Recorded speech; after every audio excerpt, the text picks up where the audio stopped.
I just went through middle school and high school and then community theater and stuff. I mean, God, I've done Wizard of Oz twice. Always the Scarecrow. I guess that means something. Just totally brainless. And then, oh gosh, Oklahoma, Bye Bye Birdie, Godspell. Big River. That was probably my favorite. Big River is the Tom Sawyer. Huck Finn. It's the musical adaptation of Huck Finn that Roger Miller did all the music to, and it's great. I got to play Huck Finn, so obviously, when you're the titular character like that, it's a lot of fun. And you have this raft in the middle of the stage. It's got wheels on it, so you're just kind of moving around and singing about the Mississippi. Yeah, it was a hell of a lot of fun. Who were you in Godspell? Did you play Jesus? Did you get the lead? I was Jesus. Get out of here, man. It's tough being crucified every night. I would imagine. People don't realize just how it does. It does. And that's a tough. Oh God. Oh yeah. I'm dying. Oh yeah. It's a pretty sad moment in that show. When I was like committing to like the tears and the weeping, yes. And then I had the director come up to me one night and she was like, I can't. I love it. Just like any typical director, like, oh, that's just great. Just a couple of things. One, I love suck less. Number one, and I can't really understand what you're saying, so try not to weep so much. Less with the weeping, without the tears. Yeah, for articulating purposes. I mean, you wanted the Son of God. Let's have a little strength, okay? That'd be great. You knew this was coming. This is no surprise. Don't lie to this audience. Give them the truth. We all know the story, Zach. Don't reinvent the wheel. This iceberg is hitting that crucifix. Play it right. How did Chuck happen? How does that wind up happening? I was I'd done a sitcom for ABC for a few years called Less Than Perfect, and that was really my first kind of job in the business. Eric Roberts on it? Yeah, Eric Roberts and Andy Dick Sarah. and Sarah Rue and Sherry Shepard, Patrick Warburton, Will Sasso. I mean, we had it was a really incredible group of people to work with. Andrea Parker.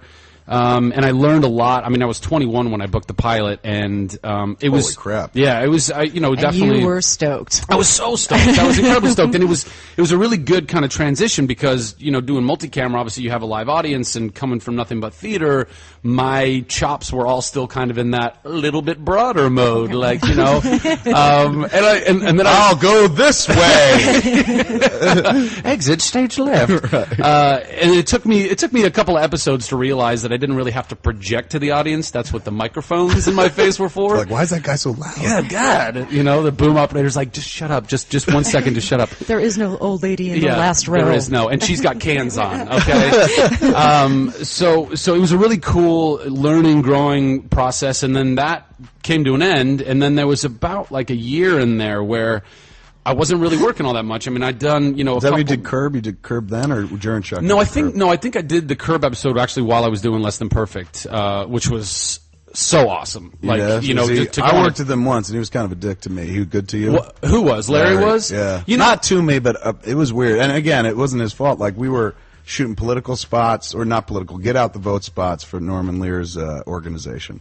And him and Jeff Garland came in, and the whole bit is like, for 30 seconds, you just sit there and do something random, and then say, like, in the time that it takes me to do that or did that, you could have been online registering to vote. Right. So theirs was they were just talking, and then he would turn to the camera and be like, instead of listening to us sit here and talk, you could be online registering to vote. So after we did each one, then they would do an EPK thing, and those are fucking dreadful. But they were like, there's an EPK about the making of the spots. And everybody they talked to about, like, how was it? How was the experience? You like working with Kevin? So they go to him. They go, Larry, do you mind doing this? And he's like, what is this? And they're like, they're just going to talk to you, for the EPK. And he's like, well, we just shot this thing.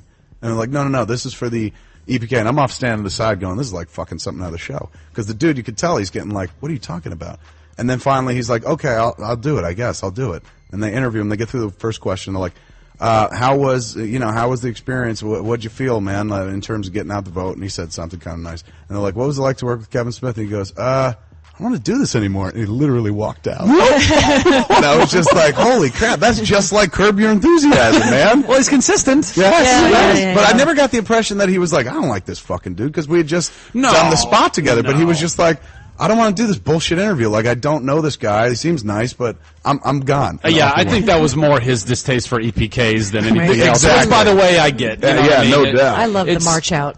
When he marched out on the camera? Just marching out of anything. Oh, yeah. Just like, I'm done. I'm out. Yeah. Drop the mic. Sexual chocolate. He literally Seacrested me. Sexual chocolate right off the fucking stage. No, it was, doing Curb was, Larry and I talked a little bit. I think we talked about golf more than anything, which is odd because I don't golf. But I was like, yeah, golf, fantastic. What are you using, a 5, a 6.5 iron? I don't know. But he was cool. I mean, the whole... as an actor, look, you get hired as an interpreter.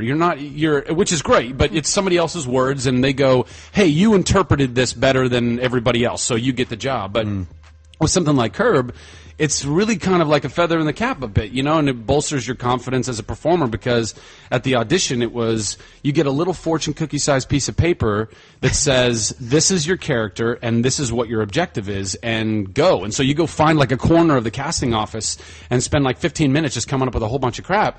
And then you come back in and Larry was there and Jeff was there. And and I was the bellhop showing him his room, and so I just had all this stuff, and they were like, okay, cool, and we did it a couple of times.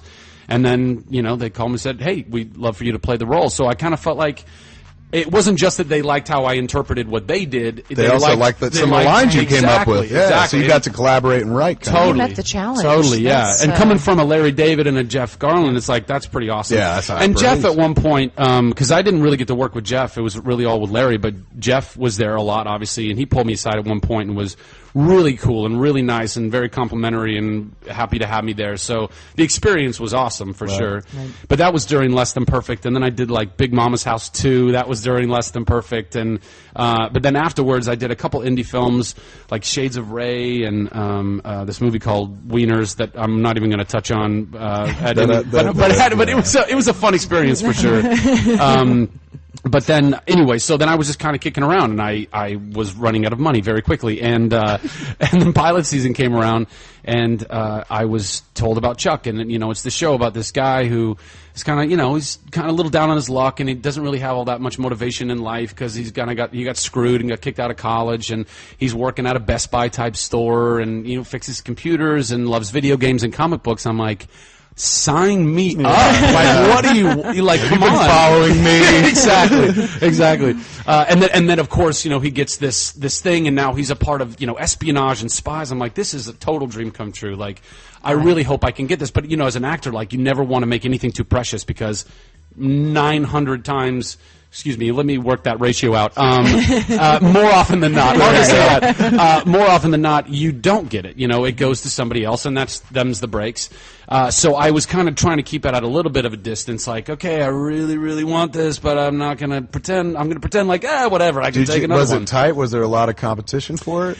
I came not saying like who was it, but did you know that? Were you told like, look, there's like 10 possible Chucks? No, well, no. I came to find out later that they had gone through a lot of guys, and there were a lot of people that were kind of in the mix. But when it came down to it, I went to studio test, which is the second to last audition. I went to studio with like maybe 3 other guys, and then I went to network with one other guy that I honestly thought was going to get it. And he's a great dude and a great actor. And but I ended up getting the job and was just floored and stoked. But again, of course, you get the job, but the pilot, that doesn't mean anything. You could do the pilot, but then it might not go anywhere, and then you're back to square one. Long process. It's been a really amazing journey. Did you just finish 4, or you're starting 4? Season 4? No, we finished 4. We're going into 5. Yeah, 5 and final, actually. It'll be our last season. And that's the magic number, too. Like 5 seasons gives you like at least 100 episodes or something like that. We'll end up being at like 91 because the writer's strike. The writer's strike. Yeah. But for syndication, you only need 88 now. Is that what it is? Yeah, they lowered it? Exactly. So you're there already. Yeah, so we're going to make syndication. The studio will be stoked because they'll be able to get out of the red a bit. And look, I think the biggest thing, honestly, the biggest blessing in all of it, because a lot of fans are bummed that this will be the last season, but I keep trying to tell them, like, look, silver lining, we get closure. We get to actually say goodbye to you guys, and we get to say goodbye to everybody. All of our thought into it. It's not just like, hey, we got a message with like 2 weeks left to go in the season that we weren't getting picked up. No closure. Yes. And there are some hit shows that go like 7, 8, 9 years sometimes. That in that 9th year they fizzle out, and the network just goes, pulls the plug, and they never get to say goodbye. And that sucks. It sucks. Yeah. It's such a weird, fickle business in that regard. But even that you kind of have to just take with everything else and go, yeah, it's a roller coaster of a world that we work in. But there's a lot of awesome stuff that comes with it, and you just gotta ride that roller coaster. So. Do you shoot here in LA? Yeah, we shoot at Warner Brothers, which is awesome. I have a lot of friends that shoot shows all over the country, especially now because of all tax incentives. And Right. I was just talking to my friend who's shooting a new show in Charlotte, and I was like, Charlotte? I've never even heard of a show shooting in Charlotte. She's like, yeah, neither had I. They just took over a warehouse and built a house in the warehouse. Tons. Aren't you from Louisiana? I was born in Lake Charles, Louisiana, but I grew up in Ventura, California most of my life. Yeah, we were just kind of... Well, they're shooting where you're from there, too. Yeah. You're right out here in California. They make pictures now. Do they make them moving pictures? They move very fast. It's awesome working at that lot, isn't it? I imagine that'd be something you would miss. Like Lot Life, we shot one movie on a love lot. Lot Life. Oh, Yeah. it's so cool. It's like get the going go-karts. Oh, yeah. Oh, yeah. It's like being on a college campus. I say that all the time, and every single one of the lots is like a slightly different college. Yes. Not that I ever went to college, but the point is... You've seen movies. I've seen and movies. shows. I know what it's like. Yeah, I went to like 5 days of community college. It doesn't really count. But being at Warner Brothers is definitely like a college. It's, and you have... And I love going around in the golf cart and like visiting people on other shows and being like, hey, what's going on over here? And how's their craft service? And Yes. We all have cars, but we love those golf carts. you love little so cars. much. Hey, look, they're green. I mean, that's a plus, I guess. They go not yeah. fast. They're nimble and they can get in tight spots. They can. They You can let a kid drive it. You could. Yeah. You could. Or a man-child like myself. Take the wheel. But it's definitely been awesome working there, and like the history at Warner Brothers is crazy intense. Like they have these placards on the sides of our stages, and a couple of our stages they shot like Casablanca on. And I'm walking on the stage, just going, wow, like Humphrey Bogart walked around on this stage right here. Right. In fact, one of our grips found a call sheet from Casablanca. Like it had been buried in the wall It or was like something? buried in the wall, yeah. And they found it and were very cool and like brought it to Warner Brothers and said, you should probably put this in the museum because I don't know. I think I've read that story, man. I think I actually read that story. Yeah, I mean, it was just a gnarly little find, and just the kind of, and by the way, and it looked almost just like the call sheets we have today. Like, Really? not that much has Nothing's changed. Yeah, like number 1, Humphrey Bogart, call time, hair and makeup. Yeah, it's cool, and it'll be a bummer if I'm not there anymore. But hopefully, I'll find another home at another lot. I worked at when we did Less Than Perfect. We were at CBS Radford, which is That's where we did Jane yeah. Son of Bob. Yeah. We got a brick. We have a brick in the nice. there's a building there where every production that's ever passed through, they put on a brick that goes in front. I hope it's still there. That meant the world to me because you've seen all these, like there's the Roseanne brick, Oh, yeah. Seinfeld, all this shit. Oh, dude. And then we had a Jay and Bob Strike Back brick. It was yeah. cool. The sitcoms that have gone through CBS Radford are insane. Yeah. I mean, it's unbelievable, and I can't believe that I was duped for years believing that Seinfeld shot in New York. I couldn't.